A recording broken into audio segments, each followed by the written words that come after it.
শীতের হিমেল হাওয়ার সঙ্গে সঙ্গে শুরু হয়ে গেল নতুন বছর ২০২৫। বর্ণিল আতশবাজি, আলোকসজ্জা এবং সাংস্কৃতিক আয়োজনের মাধ্যমে নতুন বছরের আগমনে মেতে উঠেছে মানুষ। নতুন বছর ঘিরে তৈরি হয়েছে প্রত্যাশা, কিছু স্বপ্নের। বয়স কিংবা শ্রেণী পেশা ভেদে নতুন বছরের প্রত্যাশায় আছে বৈচিত্র্য, তবে সুন্দর একটি দেশের স্বপ্ন সবার চোখে মুখে।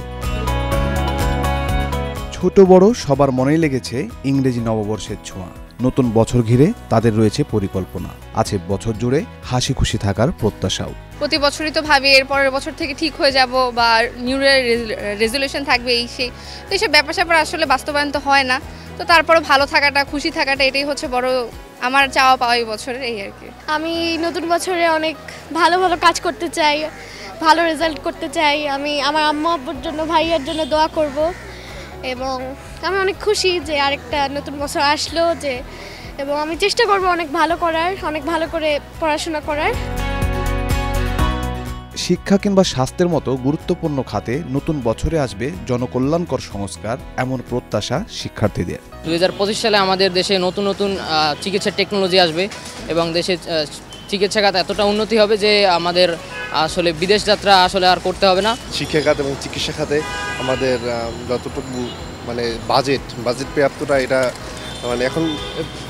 এখন ফেয়ারলি বলা যায় বাজেটটা, বাট এটা আরও বাড়াতে হবে। বর্তমান যে শিক্ষা ব্যবস্থা ওইটা একটু উন্নতি করলে ভালো হয়। যেমন যে আমাদের যে বর্তমান যে জেনারেশনটা, ওইটা যে আমাদের রিসেন্ট যে জুলাই আন্দোলন হয়েছে ওইটা নিয়ে একটু বেশি মাতামাতি করছে, কিন্তু আমরা যে জুলাইয়ের আন্দোলনের কারণে আমাদের যে অরিজিনাল যে ইতিহাসটা, ৭১ ইতিহাস, ওইটা আমরা ভুলতে যাচ্ছি। সেই কারণে ভাই বলতে যে যে জুলাইয়ের আন্দোলনটাও পাশাপাশি আমাদের যে বইগুলো আসছে ওটাতে আমাদের ইতিহাস সম্পর্কিত বিষয়গুলো থাকলেও আমার মনে হয় যে আমরা পুরো বাংলাদেশটা সম্পর্কে ভালো জানতে পারবো। আমাদের সমাজেই এমন অনেক মানুষের বসবাস যাদের উৎসব ঘিরে থাকে না কোনো চাওয়া। বছর ঘুরে বছর এলেও জীবনে আসে না খুব একটা পরিবর্তন, তবে দেশে শান্তি ফিরে আসুক সে চাওয়া তাদেরও। আমরা যারা এই ক্লাসের লোক, আমার কাছে আসলে আনন্দ না, এরকম অনেক বছরই আসে যায়, আমাকেও কিছুই না। ওই যে বর্তমানে সময় সবচেয়ে বেশি কষ্টে আছে আমরা যারা রিক্সা চালিয়ে, হেরা দেশ স্বাধীনভাবে যেন চলে সুন্দরভাবে। এই